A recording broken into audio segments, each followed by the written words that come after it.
Rev up your engines!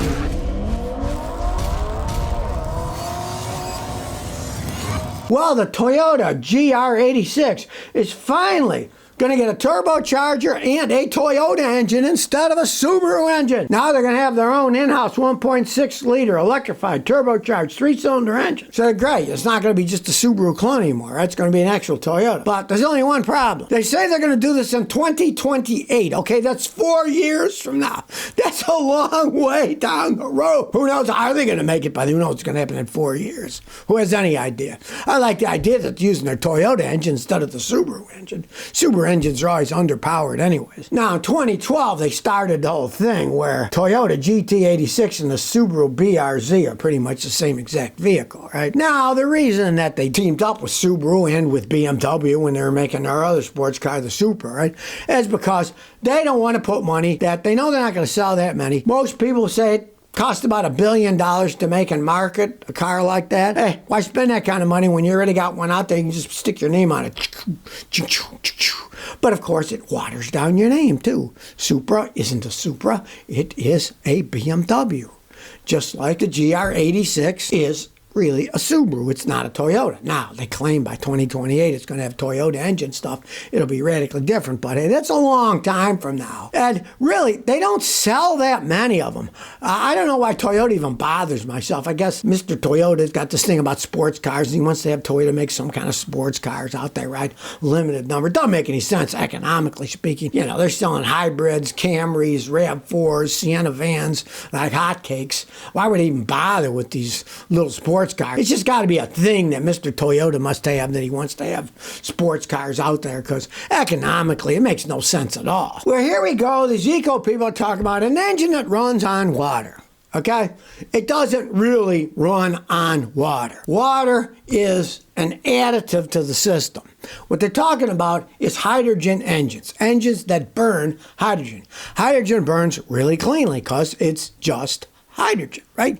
Gasoline is a combination of carbon and hydrogen atoms in various configurations. So when you burn it, you got a problem burning the carbon, and it creates a lot of pollution, right? Well, you burn hydrogen, it doesn't do that. The problem with hydrogen is it burns at an extremely high temperature. So these engines that they're calling run on water engines is that basically they are cooled by water being sprayed inside the engine. I mean, our gasoline engines are water cooled by water jackets that go around the pistons in the engine to take the heat away. This, they're actually spraying water inside the combustion of the engine to lower the temperature so that you don't have the high heat problems that you're going to get from burning hydrogen. Because, of course, if you burn something at a real high heat, then it's going to get super hot, and it's going to create some weird chemicals that aren't any good for people. You want to keep the temperature down. And you can do it by spraying water inside it. But they keep saying, oh, water, revolutionary water engine. It runs on water. It does not run on water. The water helps to cool it down. You're still burning hydrogen. It is still, if you want to get technical, it's a hydrogen engine. It's an internal combustion hydrogen engine that has water sprayed inside. Hot water is injected into the intake system. With injectors, they spray water into the intake air manifold and avoids premature self-ignition or detonations that can destroy the engine, so it won't rattle, have engine knock, because it's cooling it down. So now they're trying a new way of spraying water, and BMW tried one. They sprayed it in a different way. Guess it didn't work out all that well, so now they got another one they're trying out. Of course, realize this is pretty much long in the future. One, they got to make an engine like this that they can make economically, and then it lasts over time. And then, of course, there has to be a hydrogen infrastructure to put the hydrogen into the vehicles to make them run, and that doesn't exist yet either. So it's going to be a long way in the future before they have these water engines in the cars we're driving around. Well, a journalist went into Elon Musk's boring tunnel that's in Las Vegas, right? It's got all these colors and stuff, and he said, oh, we're going to be going 150 miles an hour in little tubes, and we'll be zooming around in pods. Well, this guy went to Las Vegas and found out the truth, that most of it is just a gigantic, short scam. Now, in 2018, Elon Musk said they're going to have a 2.7-mile tunnel in Los Angeles. Of course, that doesn't exist yet. He says, says, wouldn't it be better if you could jump in a pod and go? Pods would carry groups of up to 16 people 150 miles an hour to their destination. Well, 6 years after this talk, they got a tiny loop under the ground in Las Vegas at an exposition center. And they just travel like 30 miles an hour, not 115. It was a mile shorter than the original project. Some of these guys are still pushing it. Of course, they get money. They'll push anything when they get paid, right? One CEO says, it's a good idea to think about three-dimensional space. Yeah. You know what I like? I like a guy who runs a transportation software company. Here's what he says, and I quote, "The real technology behind the Boring Company is the reason we are not going underground. It's so hard and long. If it gets fixed, it's going to make some huge impact." But let's face the facts. It costs a fortune to go underground. And it takes a long time. Look at New York City. It took them a long time to build that subway. It cost a fortune to upkeep it. And why did they do it in New York City? Because it's so crowded. They don't have any space on above ground to build. Also, realize it's been built over the course of hundreds of years. You start building it from scratch through any city, all that crap, they're going to go through power lines, sewer lines, you name it, gas lines. It is so hard to build those things, it make your head spin. And the idea that it's going to be economically feasible, the only thing you got is like a mile in Las Vegas. What do they say? What happens in Las Vegas stays in Las Vegas? Well, they can let the Boring Company stay in Las Vegas as far as I'm concerned, because the whole idea of it is stupid. Well, you might think covering the Sahara Desert with solar panels would be a good idea, but a lot of scientists say no, it would be a really stupid idea. Solar panels are dark. They absorb heat. Sand is light. It reflects a lot of heat back into outer space. One, it will warm the climate up, which is not what you want if you're trying to stop global warming. I mean, that's kind of the whole point.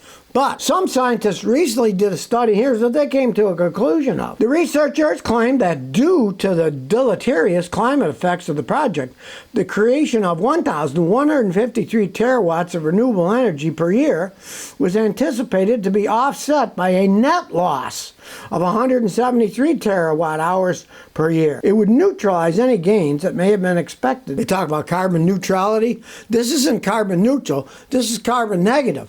It actually creates more problems than it solves. If you look at some of these supposed green things, they're not green at all. Like we burn ethanol. If you have E85, it's 85% ethanol, 15% gasoline for driving a car. That's a flex fuel car. And all the regular gas that we have is 10 to 15% ethanol.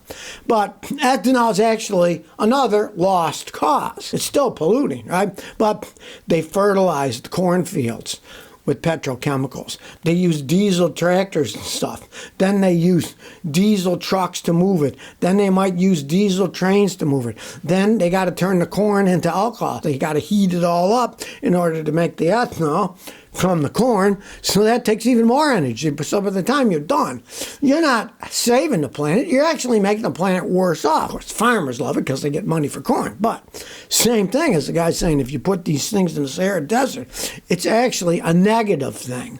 It's not positive. You get power, yes, but ultimately you're impacting the environment negatively. No Street Tib says, I have a hard time choosing a new vehicle. I've been driving a 2018 CRV. I'm going to Rhode Island, Providence for college soon. I've been looking at the market for a 2024 Civic Type R or a GR Corolla for manual daily. I don't know if I really need all-wheel drive. I'm also thinking about getting a 2025 Camry SE. Well, I'd say get the Camry for money's sake alone.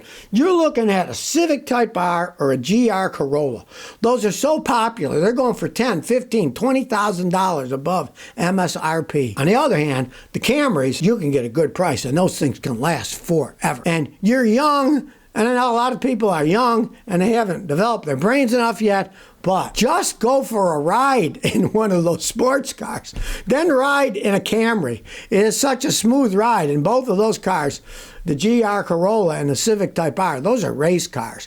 They ride like crap. You're bouncing, banging, bouncing, banging. I'd say get the Camry. It makes a logical sense. But you are young, so you might not be logical. You might want a fast little car for zinging around it, but you better have a lot of money then because those things cost a fortune. One of your viewers just sent me to an interesting website where you can get a way to fix your cracked dash skin. And Willie B says, Scotty, just watch your video where a guy talked about his dash cracking on his Lexus. There's a company in Oklahoma that makes these on site. It's called Dash Skin. The product's high quality, fits outstandingly well. They got a phone number. You can talk to real people who speak English. Hey, whenever there's a good company out there, this one's in Oklahoma, they make the stuff in Oklahoma.